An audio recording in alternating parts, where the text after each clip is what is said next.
Before I begin, I would like to remind you that entries for the Seth Commercial-a-thon will be due by the end of the month. Please leave your business's name in the YouTube comments, and I will make them a free video, provided that they share my video or shout me out on their company's Facebook page. Now, I will tell you all the story of Captain Crooked's How to Cheat Death, one of the most famous, if not the most famous, books in the Fireside Tales library. I do not know when or where this takes place, but the record starts that the HMS Eden was heading towards God-forsaken countries. The crewmen all knew this. They had been sailing for some time now, and they had become like skeletons, their eyes wide and misty and their bones sticking out. Food and water was becoming scarce. Many of them had considered work now to be their god, and there was also slander being made against their captain, James Crooked.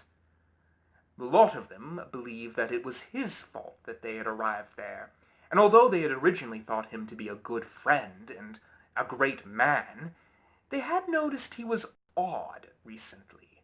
He would walk around in circles on the deck, and he would mumble to himself, and he did very little work, which wasn't considered appropriate to pirate culture, and he also spent hours in his cabin. Francis Dodge was the leader of this revolt. He gathered some men down in the hold and said, "My friend Avery here said that James Crooked insisted that we go in 40.4 north and 3.74 west latitude and longitude. Not only that, but he was in control of the rigging and the mast during this time. It's like he had his own alternative motive." Many of the men mumbled their agreements, and one even stated, "It doesn't make any sense that we wouldn't have arrived at our destination. Avery has even said that we are supposed to be there, but we're not."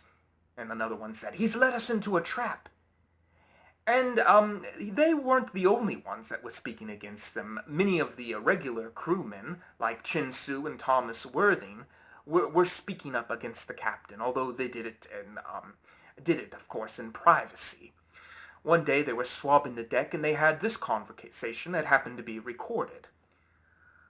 Chin Su said to Thomas Worthing, "Haven't you noticed something odd about Captain Crooked recently? It's like he knows exactly what's going on. It's like he's become something else. And there's another thing.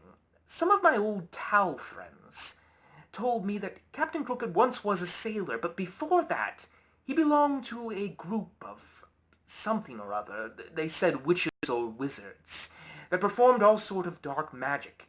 Maybe that's why he's brought us all here, so that he could use his magic to take over the world somehow." And Thomas Worthington didn't say anything, but the next words that Chin Su said he found himself agreeing with completely, even though he hated to admit it himself. "And did you notice the sea seems strange here? It seems to be of a different light. I don't know how to put it in exact words, but even the stars when I look into the sky, I'm no astrologer, but they seem to be in different places, in the constellations. And then there's the fact that we're all starting to forget ourselves. Maybe it's just because of the sea, but maybe it's something else. I can hardly remember my own childhood half the time." And Thomas Worthington then said, "There are some of the crewmen that have been speaking of it." "Yes," said Chin Su. "It. The presence." They both knew what they were talking about, for recently all of the men had been seeing this man in a black robe on board with them. And it wasn't that they saw him. They could only just see him in the corner of their eyes, but the moment they tried to look at him, he would disappear. And they didn't know what exactly this thing was, but all of them agreed that something was wrong. Anyways, a trial was set up for Captain James Crooked, with Francis Dodge being a sort of jury, and Seamus Wake, the quartermaster and Crooked's best friend, was told to go get him, and as Captain James Crooked came out, he said, "Whoa! It's about time! I was wondering when this trial for my marooning would get started." They were all shocked by the way he spoke. It was like he was still one of their good friends, even though up to this point he'd been acting spiteful to them. And Francis George stood up and said, "Captain Crooked, we here charge you with leading us on the wrong course and getting us all killed, and we are going to maroon you on the closest island that we can find. We were all wondering if you had anything to say for yourself." And Captain Crooked said, "No, I do not believe I do. You old men go ahead and make your decision, and I would like to know where I stand." Well, they all began talking amongst themselves, and they couldn't help but notice how strangely he was acting. They also noticed that Seamus Wake here recently had been recording everything the pirates said and everything they did, almost as if he was spying on them, and they didn't like this at all. And so finally the vote was made, and it was unanimous. Captain Crooked was to be thrown off the ship, and as they turned towards him and announced this decision, he looked at them and said, "Oh, I expected as much. But I'm afraid that is not possible. For you see, we are not in the real world anymore. We are not in the real worlds and following its laws. This is another place. I have taken you all to a fairyland, and the only way you are going to get out is through me. So if you want to maroon me on some island, well, I'm afraid you've lost your last chance of getting out of here. No, you will have to take me for a little longer. But I give you this piece of advice. I think that you all want to follow me, deep down. Maybe you don't want to admit it to yourselves, but you all can feel that I'm arriving at something. And if you all follow me, I promise you, I will give you a utopia that you never could have imagined." They all looked at each other, and Captain Crooked started heading to his cabin without another word.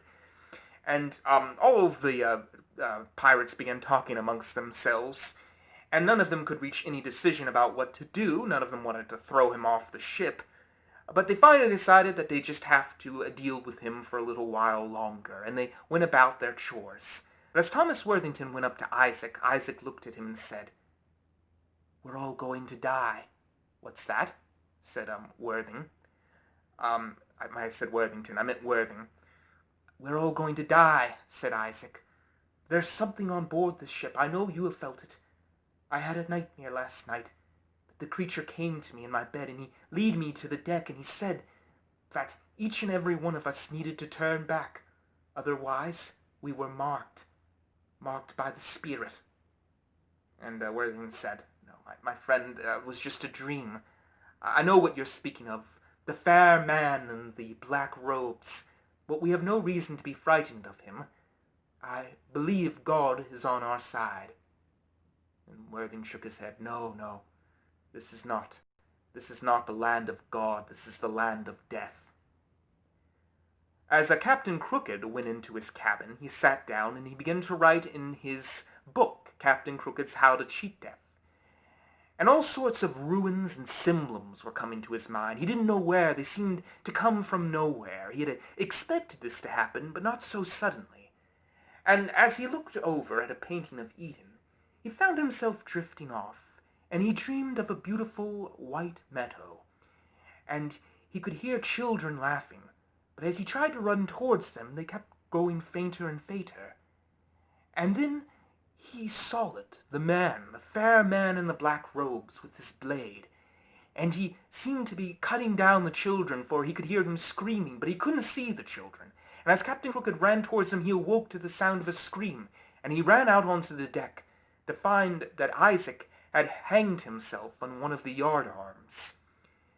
And all of them gathered together, and Phineas Wiles said, "We shall reach this end too, all of us. Maybe we should just kill ourselves now before it finds us." And all of them began mumbling, but there was no turning back now, and all of them knew it. It was too late. They were marked.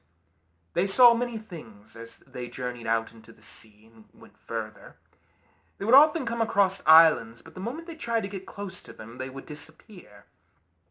Other times, they would swear that the sky would turn different colors, red and green and white, but it would only last for a few seconds, and then it would stop.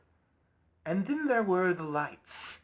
At one point in their journey, a bunch of green and white and purple lights came towards their ship and rested on the hull and the bowsprit and the mast. And they would try to grab these lights, but the moment they did, they would dart away, and they seemed to be whispering to them something, beckoning them. Eventually the lights faded away, and all this time Captain Crooked stayed in his cabin and did no work, and the men slaved away on the deck.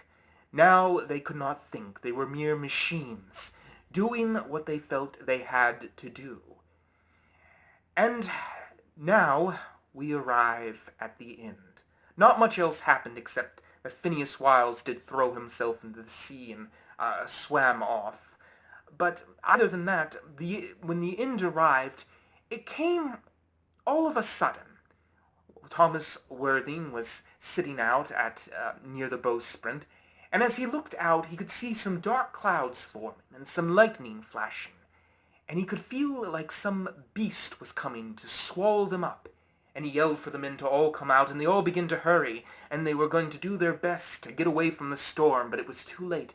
The storm had already come upon them, and lightning was flashing down, and thunder was roaring, and rain was falling down in torrents.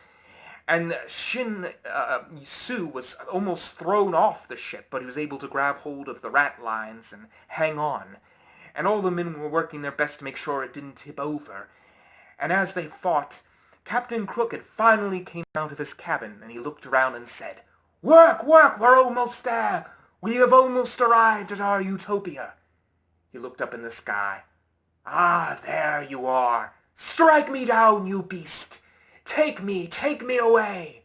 All the men watched him as he started climbing up the ladder of the mast.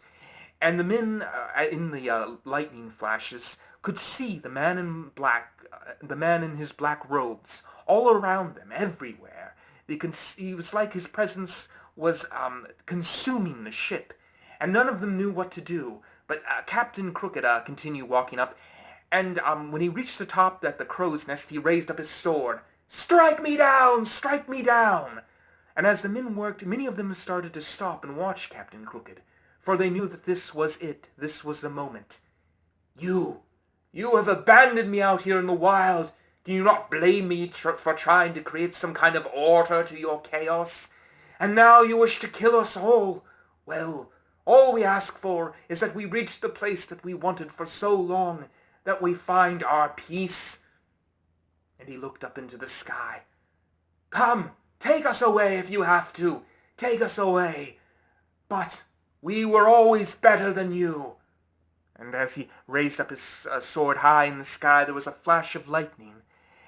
And then the crew, the ship, the storm, all of it was gone. And all was calm. The HMS Eden did complete its journey.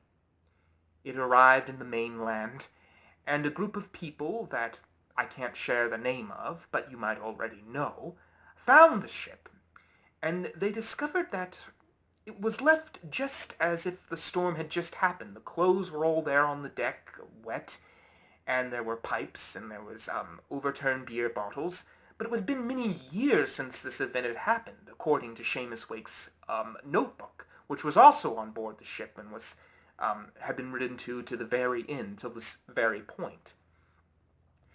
And as they went into the cabin, they discovered that Captain Crooked's How to Cheat Death was still there, and all of its notes, but the painting of the Garden of Eden was gone.